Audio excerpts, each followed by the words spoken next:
channel. I'm Mama. I'm Sadie. And I'm Denny. And today we are making jollof rice. Ghana Jollof, of course. So I have a few different recipes of jollof rice, and today I'm sharing my favorite of all the different ones that I do. And you're really going to love it. So let's go ahead and get started.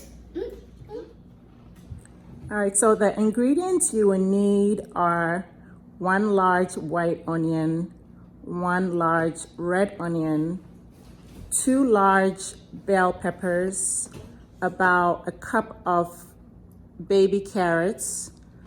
I'm going to use about 3 large fresh tomatoes. I'm also using mini sweet peppers, and they come in a bag like this. I'll use about 5 or 6 of these. I'm also going to use some seasoning, some tomato sauce, some salt, some tomato paste. I usually use stewed tomatoes that comes in a can, but I couldn't find any in the store today. So I got the diced tomatoes. As you can see, it has basil, garlic, and oregano. And I'm still going to get the same effect that I get with the stewed tomatoes that I usually get. And one trick about tomatoes, the canned tomatoes, is you don't want to get any tomatoes that's organic, because those are a little bit bitter. So it makes your jollof rice come out a little bit sour or bitter. I'm also going to use a little bit of bay leaves, some oil, and some rice, of course. So let's get started. So I will be using goat meat for my jollof rice today. And here is how I cook my goat meat. I start with the goat meat in a pan. I put 1 cup of water on it, and I diced about half red or white onions on top of the water and the goat meat. And I also sprinkle some salt on it. I don't put anything else on there. I let this cook for about 15 minutes. And what this does is it gets all the blood out of the meat first before I go ahead and I put some blended onions, garlic, ginger, and pepper on it. So I blended 1 large red onion, 1 large white onion, 1 clove of garlic, about 6 thumbs of ginger, and 4 habanero peppers. So depending on how much jollof rice you're making, you will need to gauge how much you need. After my goat meat had cooked for about 15 minutes, I went ahead and put about 2 large spoons of the blended onions, garlic, and other ingredients on top of my goat meat to cook with it. So I have been cooking this for about an hour now. And as I was cooking it, I added water every few minutes. So every about 10 minutes, I added some more water. I kept doing this because I will be using the stock from the goat meat for my jollof rice. So I keep checking to see if the water has gone down, then I add some more water on it. So I also want my goat meat to be very soft, so I'll just keep cooking it until I feel like I have the texture that I need. All right, so to start, I heated my oil, and I'm going to put a few leaves of bay leaves in my oil, like so, and I will let that fry a little bit, and then I will put in my sliced onions. I'm gonna be careful. All right, so the onions have been frying for about 5 minutes, and this is exactly how I want it to look, not too caramelized. So I'm going to go ahead and pour in the blended onions, garlic, ginger, peppers, and I will let this fry for a little bit, maybe 5 to 10 minutes. All right, so next we're going to blend some fresh tomatoes, the sweet bell peppers, the diced tomatoes, and some baby carrots. And remember, you can put them in when I put them up. So go ahead and put them in the blender.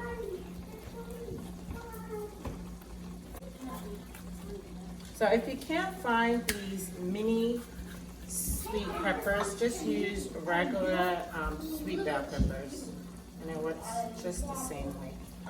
And the red or the orange one will give you some more flavor as well as color. You know, the reddish color, reddish orangish color that you want for your jollof rice. Next, I'm going to put about a tablespoon of seasoned salt in my onions, about so. Then I'm going to pour in everything I just blended in there. And the onions have been frying for about 10 minutes now. So pour everything. And as you can see, it looks very red.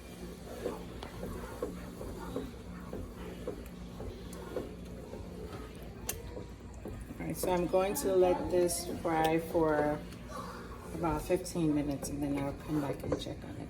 So this has been cooking for about 20 minutes, so I'm adding my tomato paste now.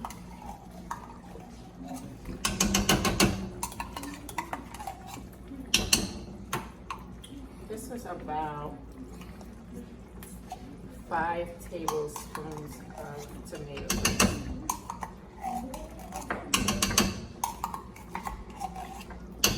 And I'm going to stir it to make sure that this is really the quantity that I need.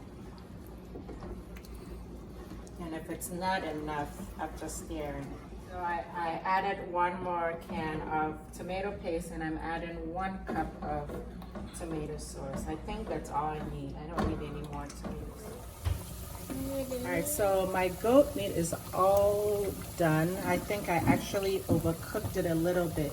So now I'm frying my goat meat before I put it in my stew.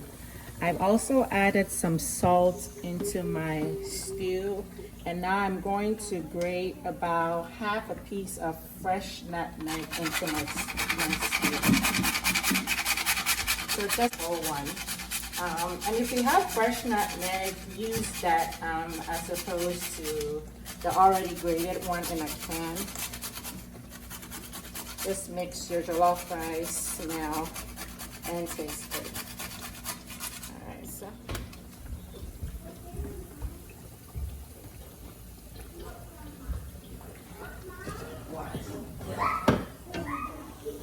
Next, I'm adding about 1 to 2 teaspoons of curry into my. I'm done frying the goat meat. I put everything in the stew. So I'm gonna stir it. So the pot that you use for your jollof is also very important. I used to use a pot that always burned most of my jollof rice, and so I ended up not having that much jollof rice. So I'm just gonna let the goat meat kind of soak into my stew for maybe 5 to 10 minutes before I add the rice. And I'm also going to add my chopped vegetables now. And as you can see, I'm making a lot. You're probably not going to make this much, but I always make a lot of jollof when I make jollof because it's just never enough for us. There you are, and you will see here I saved my goat meat stock that I'm going to use after I put in my rice. Alright, so now I'm going to put in my rice, and to be honest, I've never measured the quantity. Like, I never know how much rice I use. I just kind of gauge. But this is 4 cups of rice. So I'll just start by pouring it little by little to see how much I need, and I probably need more than 4 cups for this stew that I need.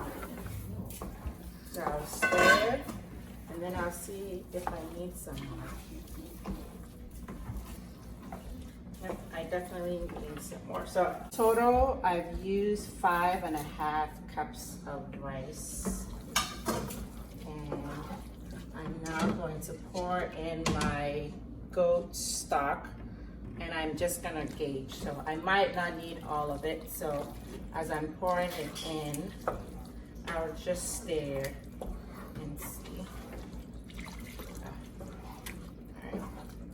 So it looks like I have like the perfect amount of goat stock that I need. So as you probably noticed, I did not put my goat stock like directly into my stew. I waited until after I put my rice, and then I poured it in. There we go. So you just, like, you don't want too much fluid on your jollof rice, and you also don't want it to be too dry. So this is just perfect. If you can see, it's just perfect.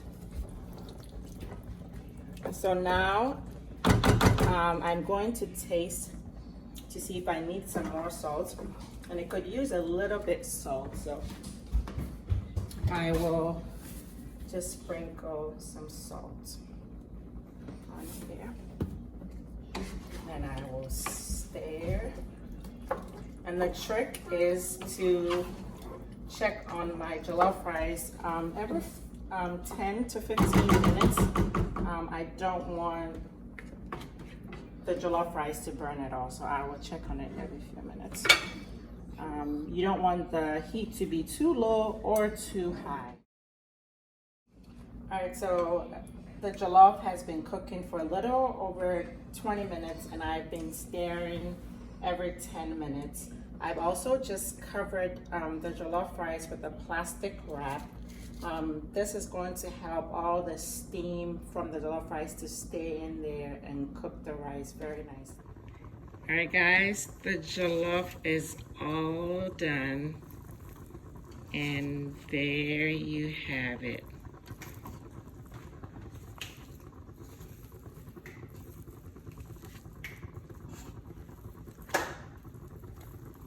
It's not too hard or too soft. Just the perfect texture and the perfect color.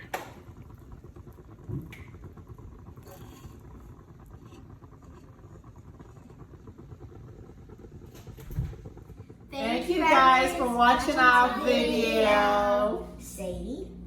So comment down below and make sure you subscribe and make sure you watch it. Right. and booming. Make sure to give a big thumbs up. Turn on the notifications so you see when I post a new video, and activate the subscribe button. Subscribe, subscribe, subscribe. And let us know how your jollof rice turns out. We can't wait to hear all about it. And we can't wait to see you back on our next video. Bye, guys. Bye. Bye.